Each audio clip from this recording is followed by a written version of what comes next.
Hello, and now we are starting with session number two. And in the first clip of session number two, we are going to discuss the requirements from the customer perspective.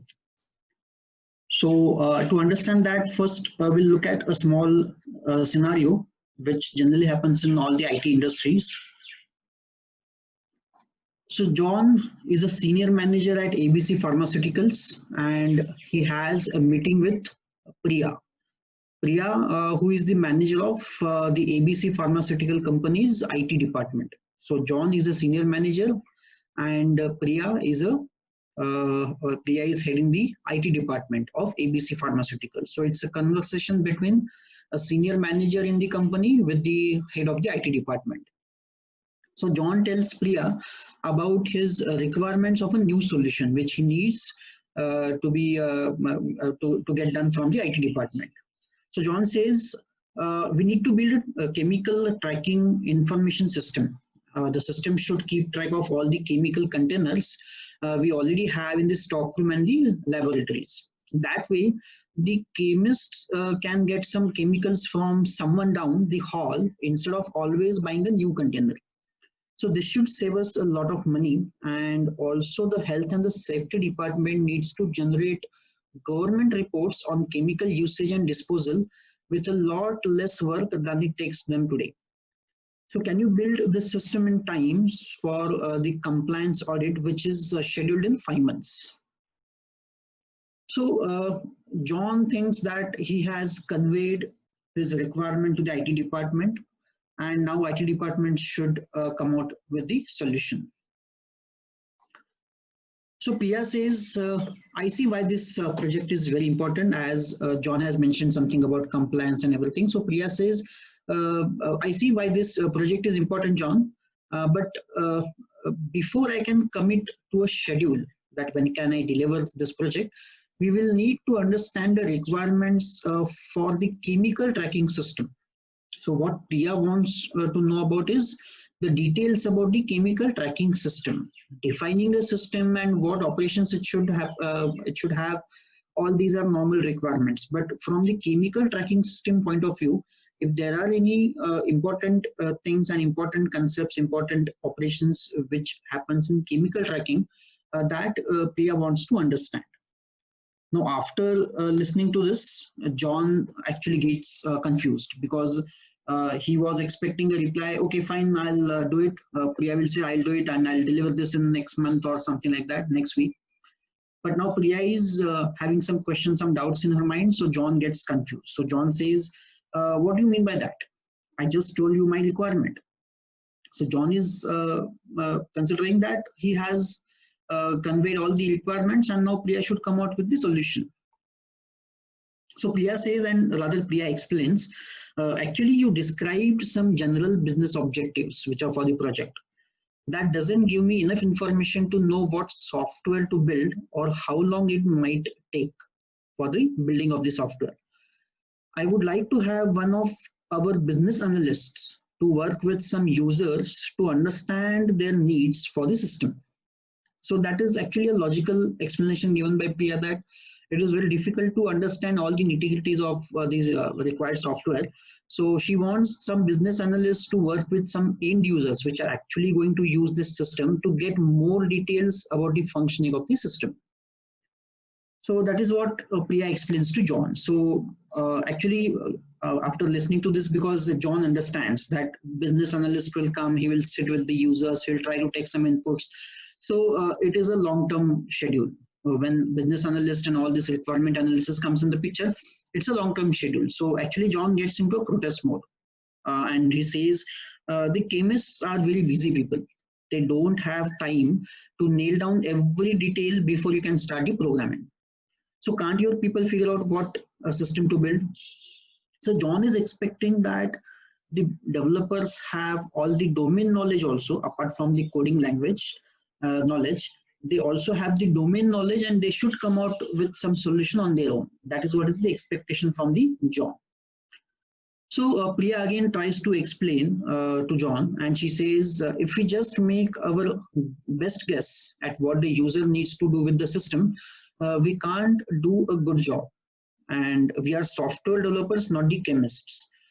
And I have learned that if we don't take the time to understand the problem and its domain, nobody is going to be happy with the results. Because she is talking from her past experience that if we build a system without taking correct inputs, appropriate inputs from all the stakeholders, the end result is not going to be satisfactory. So that is what Priya is trying to explain.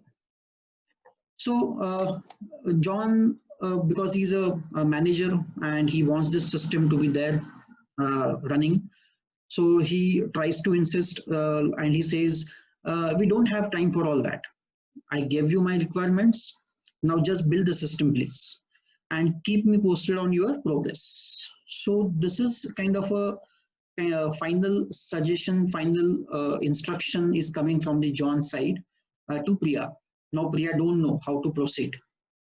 Priya don't know how to proceed. There is a big question mark in Priya's mind because she just know a vague idea about what is to be built, but she don't know all the details.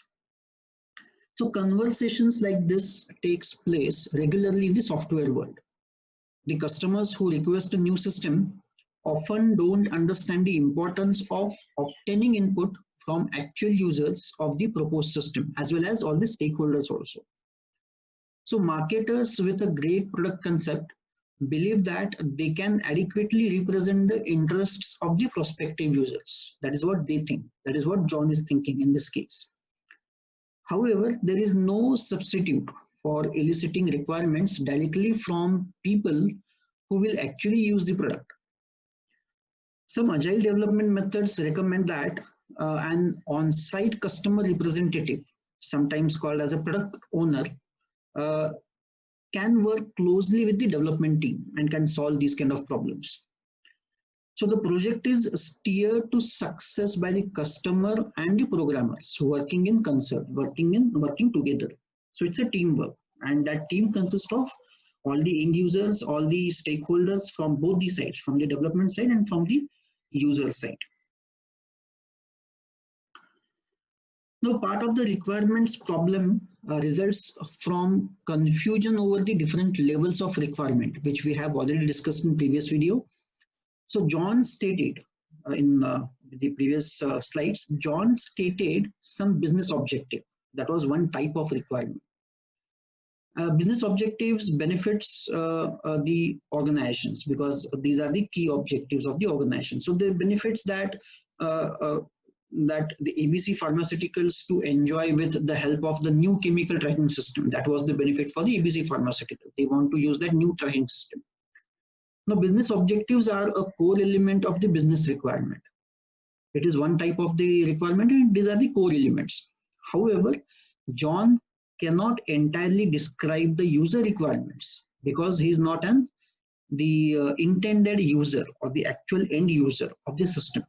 So he can mention the business requirement, but he cannot mention different other types of requirements.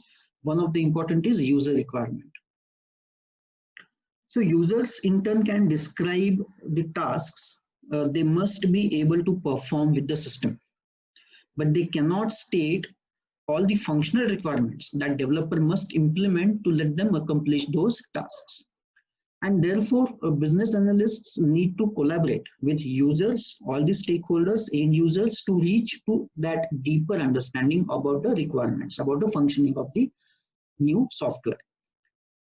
Now I can tell another experience in this regards. A few months back, I visited a corporate IT department and the developers had recently built a new information system for the use within the company.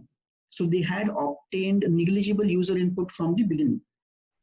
The day the developers proudly told everybody that the new system is there in the place, the users rejected it completely as unacceptable. Now this came as a shock for the development team. This came as a shock because the developers had worked very hard to satisfy what they perceived to be the user's need. So what did they do then? Because it was rejected, the solution was rejected, the only solution is they fixed it. They again took the inputs from the end users, they discussed what was lacking and they fixed it. So companies always fix the system when they get the requirements wrong. yet it always costs much more than if they had engaged user representatives from the beginning. So the developers had not planned to spend time fixing the flawed information system. Of course, the new project, the next project, which is scheduled after this project, that has to wait. The queue has to wait because of this fixing. So this is a lose-lose situation. The developers they feel distressed or humiliated because of all this situation, because the solution was unaccepted at the first place. The users were unhappy because their new system was not available as they expected. So the developers are not happy, they are feeling humiliated. The users are not happy because the system is not available.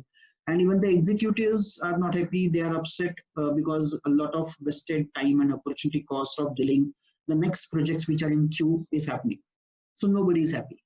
That's why it is a lose-lose situation.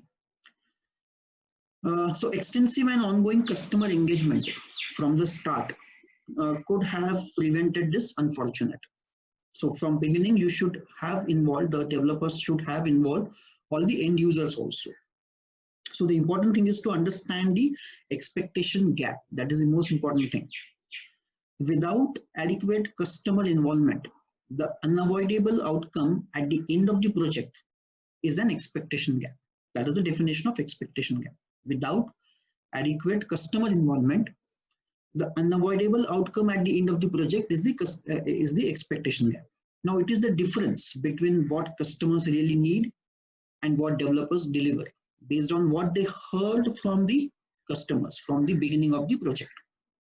So that becomes expectation gap.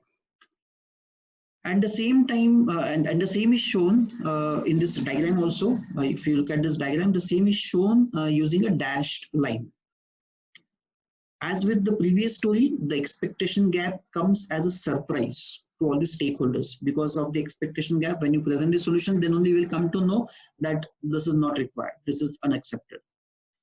So requirement also get out of date kind of thing because of changes which comes oftenly, regularly, and changes will happen. Changes occurs in the business.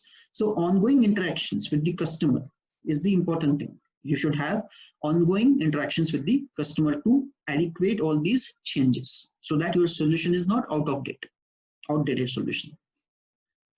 Now the best way to minimize the expectation gap is to arrange frequent contact points with suitable customer representatives.